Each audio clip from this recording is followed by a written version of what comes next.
no texto de Números, tá?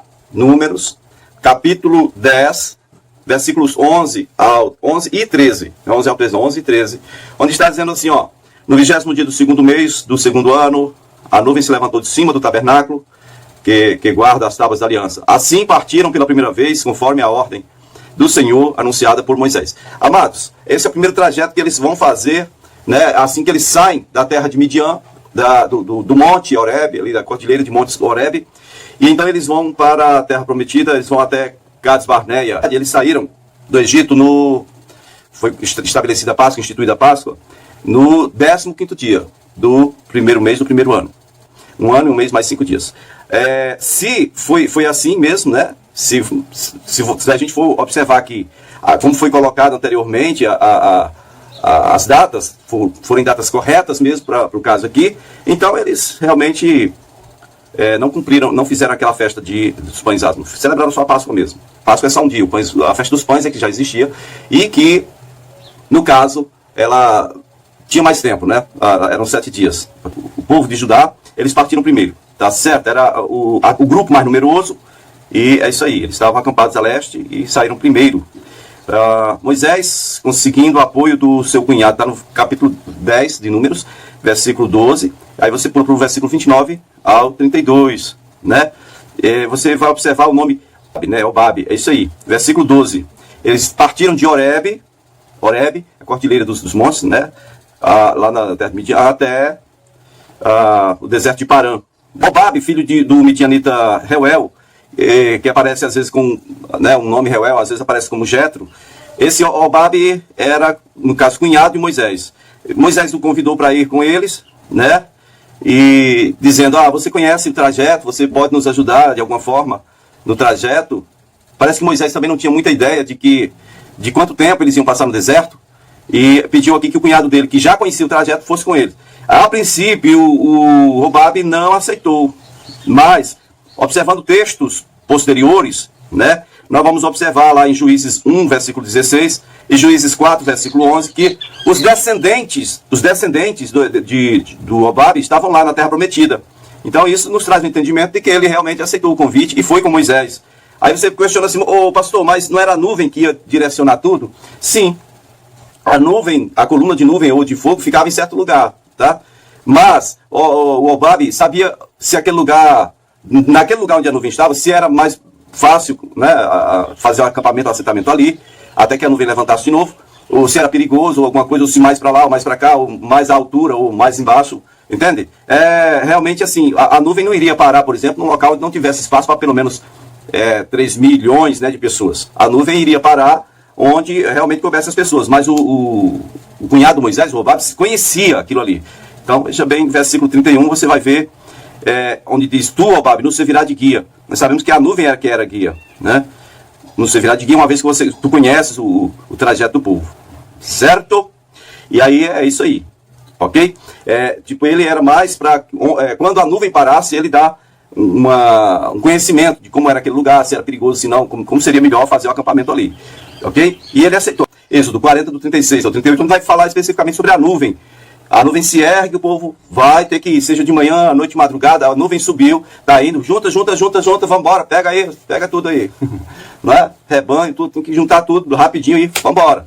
Tá certo? Onde ela parasse, o povo teria que parar e acampar ali. Isso trouxe algum transtorno? É óbvio que sim.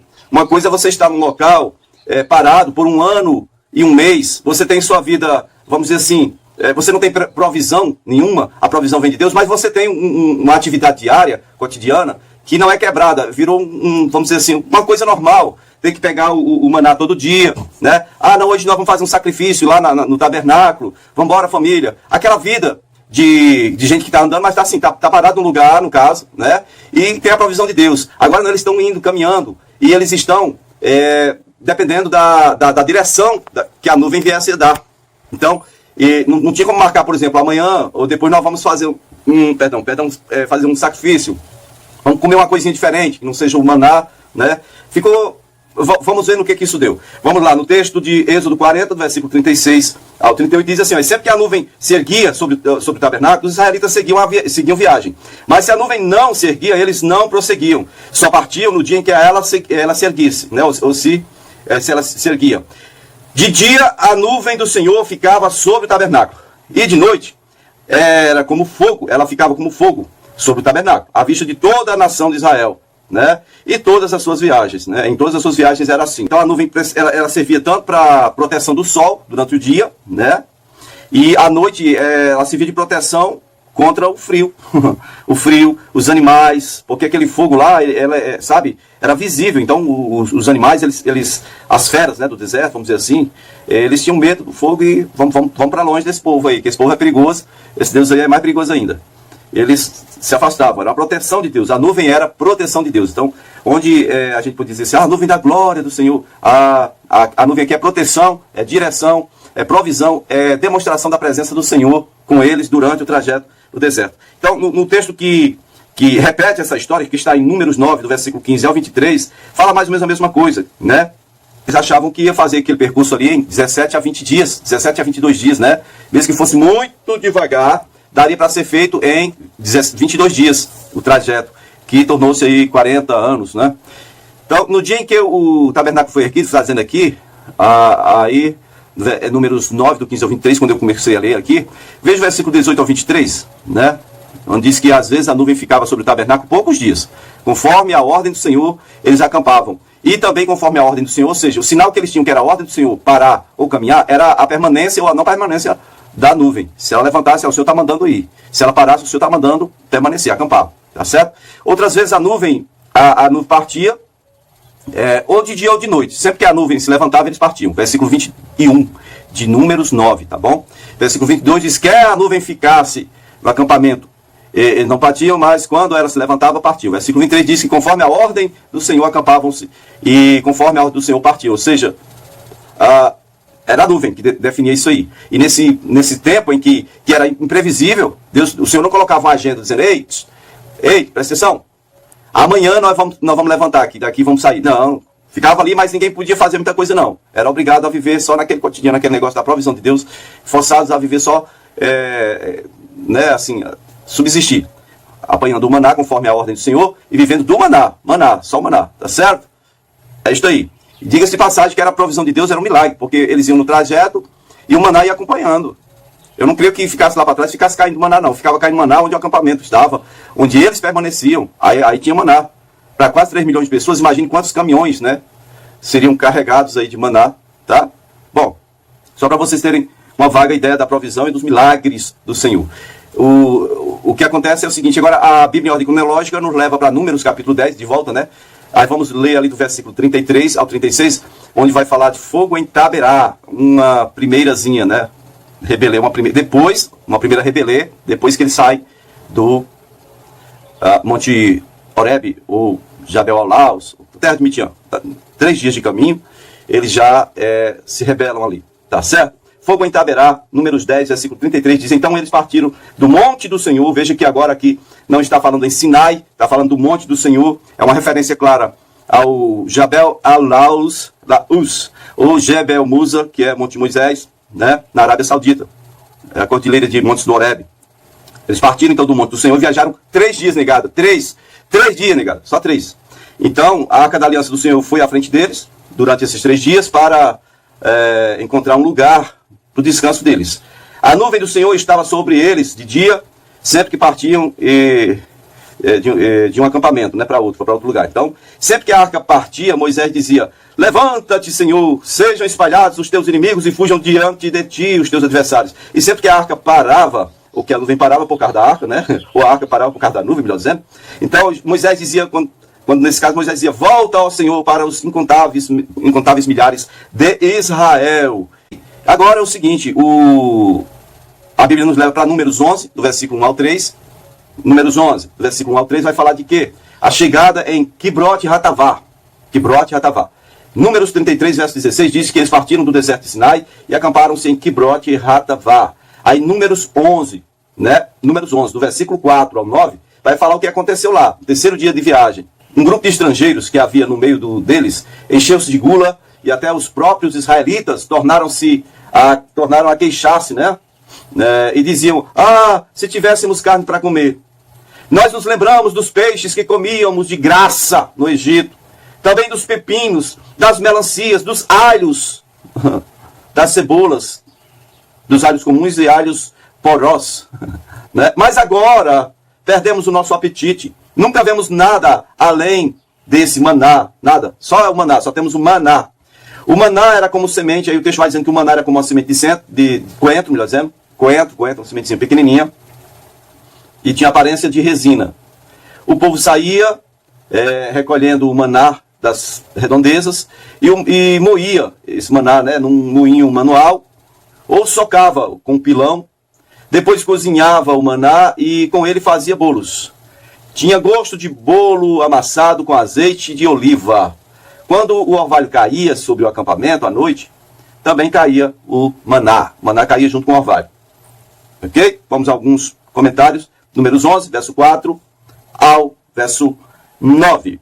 Esse populacho, ou esse misto de gente, foi quem começou a reclamar. E você já viu, não sei se você já percebeu, que reclamação, rebelião, tudo começa como um princípio de incêndio. Princípio de incêndio pode ser feito por um pauzinho de fósforo, né? Um fósforo você risca. Ou, coisa muito comum, quem fuma aí, às vezes está andando de carro e joga o cigarro, vai na viagem, quando volta está uma mata inteira incendiada por causa da ponta de cigarro. Dessa mesma forma, é a rebelião, né? É a insatisfação, é a manifestação mais original e mais autêntica da carne, da nossa carne, a carne do ser humano. Né? É um princípio de incêndio. Quando um começa a reclamar, a falar, a mostrar a insatisfação, certo? Aí os outros começam também, e você sabe que o povo de Israel, a cultura deles, nessa hora de lamentar, eles são bons também. Todo mundo tem que ver. É uma gritaria, arranca a roupa, rasga a roupa, joga a terra na cabeça, entendeu? Não sabe chorar em silêncio, não. Quando fala aqui de clamor, de lamentação, é um alarde só, por causa do milagroso maná. E isso no terceiro dia, negada. Terceiro dia. O que nos mostra que, enquanto eles estavam no monte de Deus, parados lá 1 ano, 1 mês e 5 dias, já estavam bem, porque não faltava comida, tinha a vida cotidiana normal. O que aconteceu aí foi o quê? Foi uma alteração nessa vida cotidiana. Houve uma alteração, gente, só isso. E eles ficaram, não, peraí, agora nós vamos começar esse maná. Já começaram a reclamar. E aí, tá aí, né? Manifestou-se aí a carne, né? A carne do ser humano, dizendo, a carne se manifesta dizendo, quem nos dará carne a comer? Quem nos dará outra coisa além desse maná que ninguém aguenta mais nem ver, nem ouvir falar? Ninguém quer mais saber de maná. 3 dias só, gente. Estou falando de 3 dias. Porque estava agora tendo que arrumar e desarrumar as coisas para a viagem. Ele estava insatisfeito demais, pelo amor de Deus. Então eles tinham bastante animais por lá, muitas manadas de animais. Só que eles não podiam mais matar em qualquer lugar. Você lembra disso? Que seria passivo de punição quem fizesse isso. Todo sangue que tivesse sido derramado teria que ser no tabernáculo. Entendeu? Como é que você atende 3 milhões de pessoas? Ah, não aguento mais maná não, vou matar aqui um cordeiro, vou fazer uma coisa diferente. Vamos lá no tabernáculo, aí quando está preparando para ir lá, não, a nuvem levantou, é hora de ir. Oh, meu Deus, vou ter que comer maná de novo. Entendeu? Preste atenção aí, preste bem atenção. Tá certo? Então o desejo por um menu, né, diversificado fez com que Israel caísse nessa rebelião, essa incredulidade, mais uma vez. Foram levados pela rebelião do populacho, né, do misto de gente que vinha com eles. Tá certo? E aí no versículo 5 eles começam a lembrar o que eles comiam no Egito, né? A lista extensa ali que o menu ali era diversificado, né? Cebola, alho, melancia, melão, pepino, tudo de graça. Nós nunca veremos nada a não ser esse maná. Era essa a expressão deles, só estava com 3 dias, né? E a expressão mais original seria, a nossa alma está secando aqui. Que 13 meses em que eles estavam parados, eles tinham uma mistura. Agora eles estão reclamando porque o cardápio é só maná. E eles perderam o apetite, não querem comer. Eles só vão comer quando a fome estiver ameaçando matar.